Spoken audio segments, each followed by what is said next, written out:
Well, hello. It is Wednesday, May 22nd. Here's what we're working on this morning.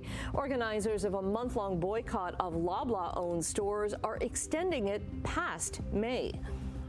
St. Catharines drivers are left confused after a number of road closure signs went up unexpectedly. And Elvis Presley's granddaughter is suing to stop foreclosure on Graceland.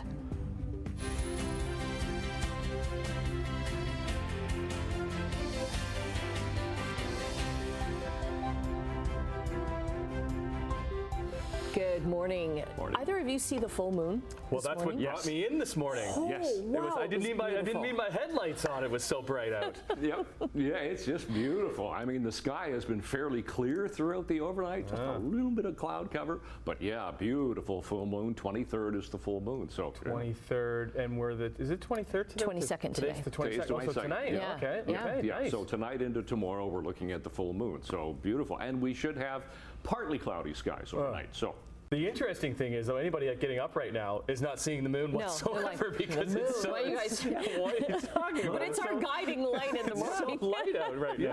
The sun comes up at about almost 5:45 now, so it's established right now, and we are going to see the sun this morning. Another warm. I must admit, I broke down and I put the air conditioner. Did you? Okay. Yeah. Oh boy, it was so warm yesterday. I mean, my thermometer outside said 29 degrees, but we got officially to 28 and change yesterday. So it was another warm and muggy day with a humidex of 34. Today, that sun will start, and then we have a chance of a shower or thunderstorm. It should be into the afternoon hours. It's an approaching cold front, and that's going to cool off the atmosphere. Temperatures tonight will be much more comfortable, and tomorrow should be a gorgeous day. I mean, comfortable temperatures around 25 and such. So we're sitting at 19 degrees right now. What a mild start to the morning. We'll talk about it coming up. Looking at traffic, quick check here. Nothing happening. 403 Waterdown Road looking fine so far this morning. That's one of our exclusive cameras. We'll show you a few MTO traffic cameras. This is the Nikola Tesla Boulevard camera heading toward the Skyway Bridge. Other side of the Skyway, looking back at it, that's at North Shore Boulevard, well, south of 2 is what they call it. You can see everything moving nicely there, even east of Appleby Line, Toronto bound away from us. So not much happening on the roads. Sunglasses this morning. We'll look at weather and traffic coming up right now, the news. Okay, thanks very much, Brian. Organizers of the month-long boycott of Loblaw-owned stores plan to extend it indefinitely. And as that boycott continues, other smaller independent grocery stores have noticed an increase in shoppers. Simone Gavros joins us with more this morning. Good morning.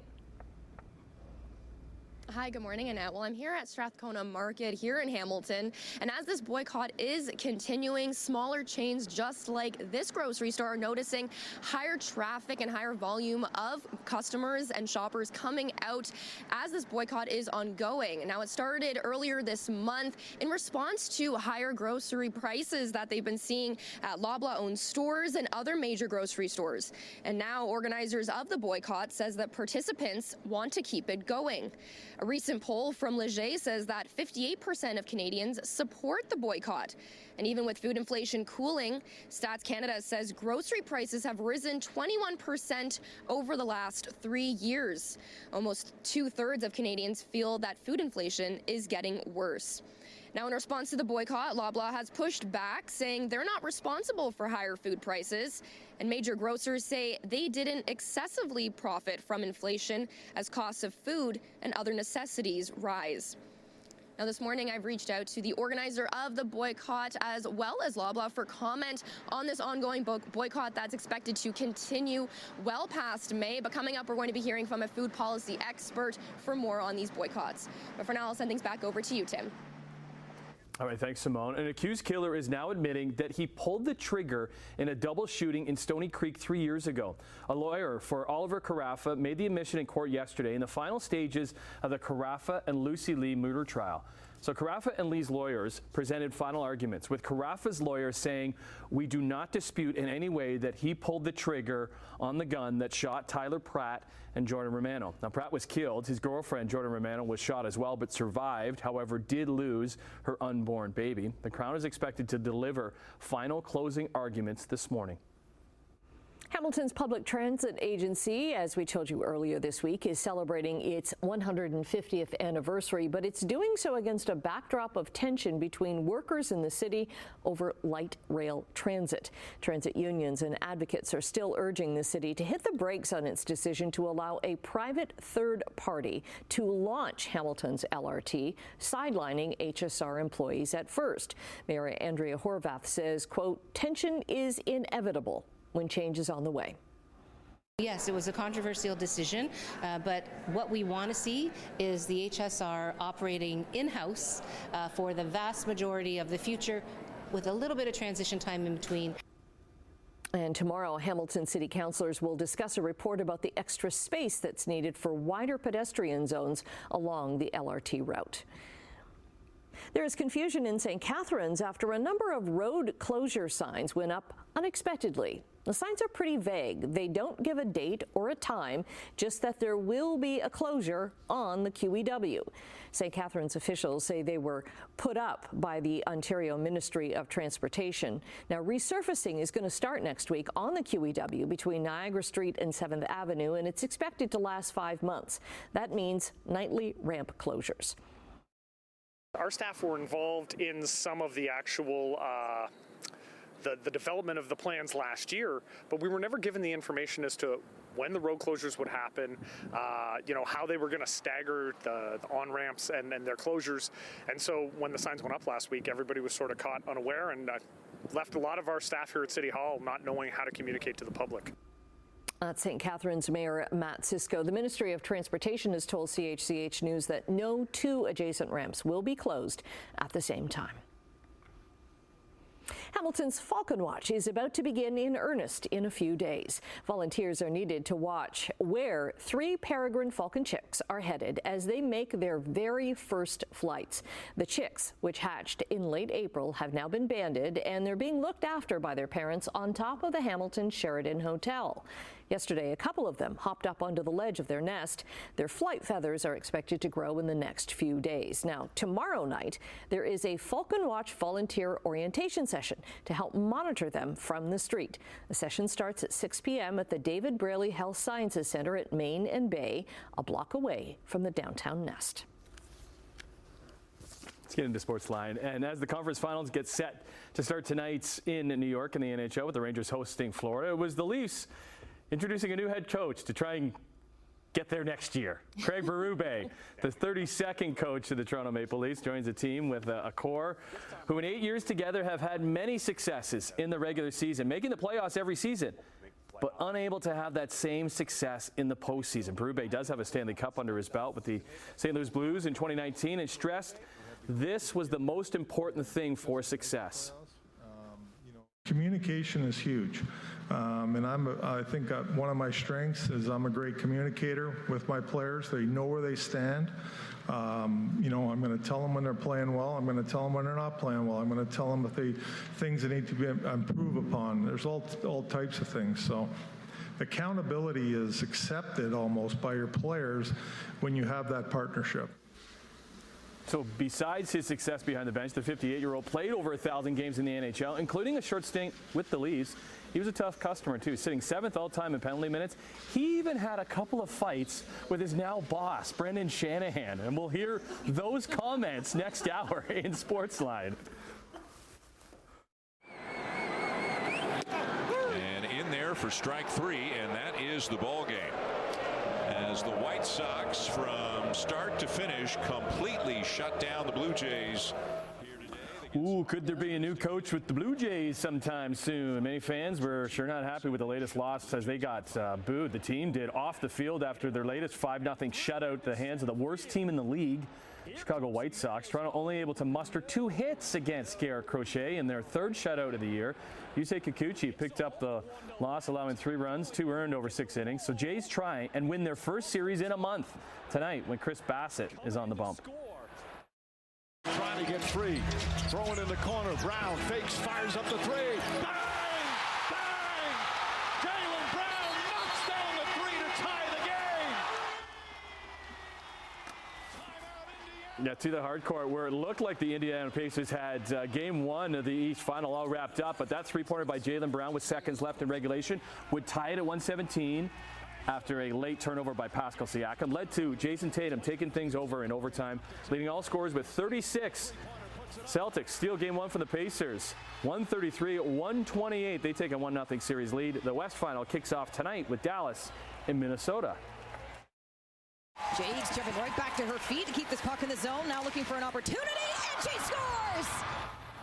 Speaking of Minnesota, their PWHL team also doing well in their first ever PWHL final against Boston. And after losing the opener, Sophie Jakes, who was traded from Boston to Mini, would score twice against her former squad. Nicole Hensley would make 20 saves. The best-of-5 series is all tied up a game apiece after a 3-0 win by Minnesota.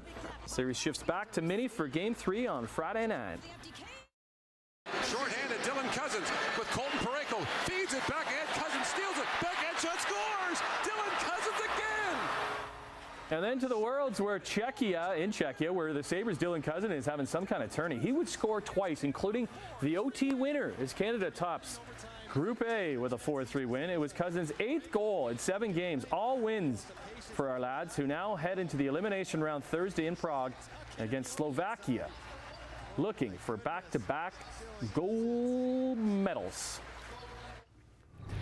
11 minutes after 6 o'clock on this 22nd morning of May. The sun has been up for a while, and we are going to enjoy it here this morning, and that's what's happening here. We'll talk about the forecast in a sec. First of all, look at traffic. Here's the 403 in Waterdown Road. We start with our exclusive camera, and that's doing fine. So no problems in the Hamilton area at the moment. MTO traffic cameras, just a few. Start in St. Catharines.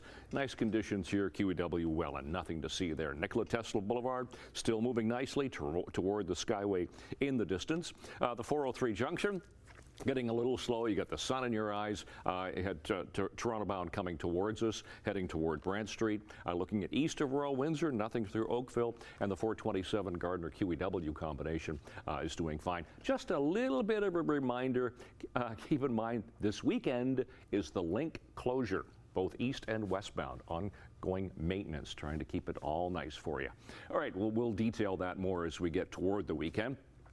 Temperature at the moment, yeah, we're warm to start the day. It's been a warm, muggy night. Temperature right now 19 degrees, light winds from the south, relative humidity was up there. I ran into some fog patches this morning, but we have a mostly sunny sky to start the morning here. For school today, 28 degrees again, so just like yesterday, humidex of 34.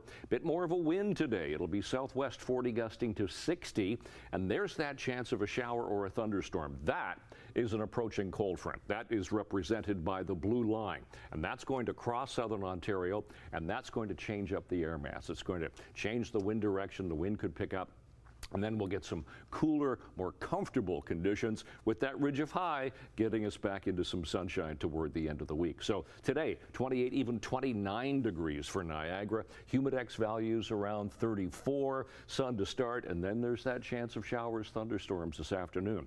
Tonight into the evening, still chance of that instability, and then it'll be partly cloudy overnight. Temperatures anywhere from 13 to 15 for the Horseshoe. And then tomorrow, more comfortable, 24 and 25 degrees. Still a bit of a humidex, but 27. So still very nice and a fair bit cooler than it has been for the past number of days, but beautiful sunshine. So out the door, 22nd of May, we do have a sunny sky, just a little bit of cloud cover, and 19 degrees at the moment. Long range in a few minutes. Annette, Tim. Okay, right now we're looking shorter range with Emily Vukovic. What you got coming up in Chit Chat today? Hi, good morning. Well, it looks as though Hugh Jackman is going to be joining us as Robin Hood next year. I can see that. An older and injured Robin Hood, but Robin Hood nonetheless. Taylor Swift is spiking sales in Europe, and flights to Europe have gone up in percentage-wise. And is Graceland really for sale? Elvis's granddaughter does not think so. We will discuss. Okay. See you in a couple minutes. Actually, we'll see you in maybe 20 minutes, maybe 30 minutes. She's coming back at some point. Yeah. Right after the break, though, Boeing is expanding its Canadian operations, and Parliament says they're trying to get a new tax passed before the summer break.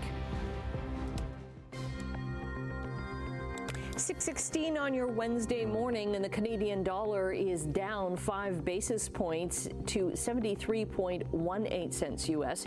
Gold has lost $6.80. Crude oil is down 72 cents to $77.94 a barrel. In midday trading in Europe, markets are down in London, Frankfurt, and Paris. Off to Asia we go. Markets are down in Tokyo and Hong Kong, but Shanghai squeaked up by a point. North American markets back to business right across the board on Tuesday. Slight gains for the TSX, nothing substantial. Similar situation for the Dow and the Nasdaq on Wall Street. Let's see how they do on this Wednesday, May the 22nd. Boeing is expanding its Canadian footprint, becoming the anchor tenant of a new innovation center in the Montreal area. The plane maker says it's contributing $240 million to the Aero Hub. More than a dozen companies are investing in this zone, centered around 3 hubs in and around Montreal.